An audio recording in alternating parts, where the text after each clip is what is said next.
صباح الخير، صباح الفل. بصوا انا قام قامني من النوم كده على الصبح، قال لي لازم تقطعي لي البطيخه دي يوم عشان افطر. طب ينفع نفطر بطيخ؟ قلت يلا بقى مش اشكال، هنفطر بطيخ. صباحكم زي الفل. يلا نصلي على النبي ونصلي على الرسول. اللهم صل وسلم على سيدنا محمد وعلى اله واصحابه اجمعين. يلا نقطع البطيخه مع بعض يا حبايب قلبي، عشان بقى انتوا فاهمين. بس البطيخه بسم الله ما شاء الله، راح جابها لي مفتوحه، قلت له هاتها من غير ما تكون مفتوحه، جابها لي ايه مفتوحه. بسم الله ما شاء الله، اللهم بارك. بصوا عامله ازاي، حلوه، الله جميله. احمد ابني بقى بسم الله ما شاء الله خلص عليها قبل ما يجيبها. قوم جبت جبنه كمان يا احمد، بسم الله ما شاء الله. الفطار لازم يبقى متكامل. ايوه يا عم، انت بتروق على نفسك بقى.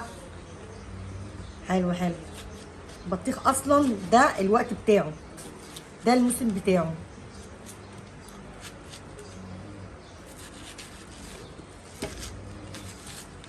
طبعا ده ايه،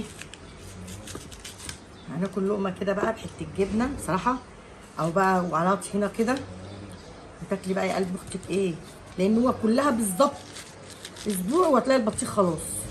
مش هات البطيخه. بصوا بصراحه البطيخه مرمله، الله يبارك له الراجل اللي بتاعها. دوقيني كده. ايه؟ دوقيني كده. مش انا اللي جايبها. خد يا اخوي. طب هو ده باكل منها ليه؟ ما انت خلصت، انت جايبها بس عامله ازاي؟ بوظتها اصلا. بص انا ما بحبش اصلا الراجل يقطع البطيخه، لانه بيقطعها لك بيبوظها. انا لما بجيبها بقى في البيت.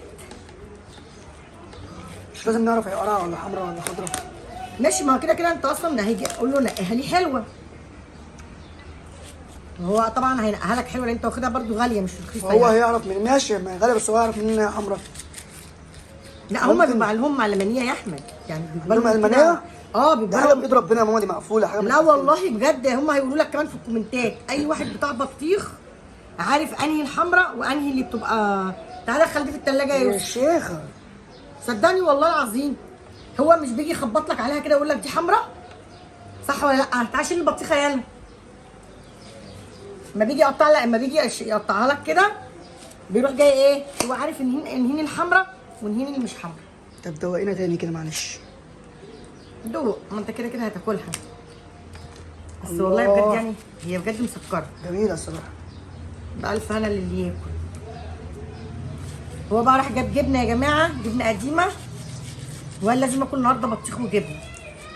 كنا زمان الله يرحمها ماما، الناس اللي بتقول البطيخه ب 200 وب 150، البطيخه ب 80 وب 85 جنيه بس. البطيخه عندنا يعني مش غالي قوي، كل واحده ب 80 جنيه بس برضه غالي. 80 جنيه مش فلوس برضه. كانت زمان الله يرحمها ماما كانت تجيب البطيخ ده ونروح نقعد في الارض ونقطعه ونجيب الجبنه القديمه ونبدا ناكل بقى في الارض دي كده في الهوا. عشان كده انا عملت الحركه دي النهارده. لقيته بقى بيصحيني من افتكرت النوم، ست الله يرحمها، وبقى ايه لازم تعملي لي البطيخه وهاكل بيها جبنه حادقه النهارده. قلت له خلاص ماشي، ايه المشكله يعني؟ حلوه. طب اقلي لك بطاطس؟ قال لي لا، هو انا عايزه اكل بطيخ وجبنه بس.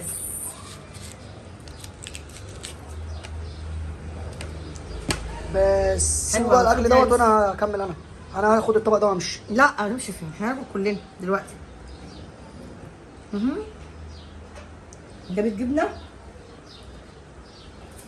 اوبا انا نسيت الطحينه عند الراجل. ما جبتش طحينه؟ نسيتها عند الراجل. لا انا مش هاكل جبنه من غير طحينه طبعا. وانا مش هروح اجيب تاني حاجه، انا هاكل بقى. امي روح هاتيها. انا؟ يا شيخ بتتكلم بجد؟ عيب عليك بصراحه.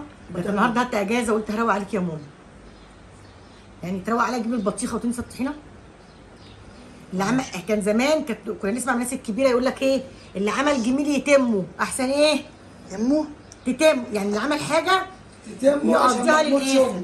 عشان امه ما تموتش، يعني اللي عمل جميل يتمه احسن تموت ايه؟ امه ايه؟ اللي عمل جميل امه ده يتمه اهلاوي احسن تموت امه يا متخلف.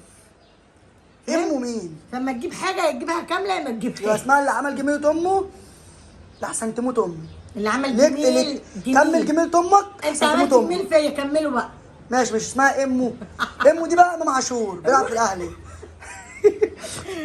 بصوا يا جماعه الواد ده خلاص هيجنني، خلي بالكم كده. احنا ايه، هنعمل بطيخ وهيروح يجيب الطحينه تاني بقى والعيش اهو. بسم الله ما شاء الله. بصوا بقى نحط الجبنه كده، بس طبعا انا ما بحبش اكل الجبنه بصراحه من غير البتاع ده الطحينه.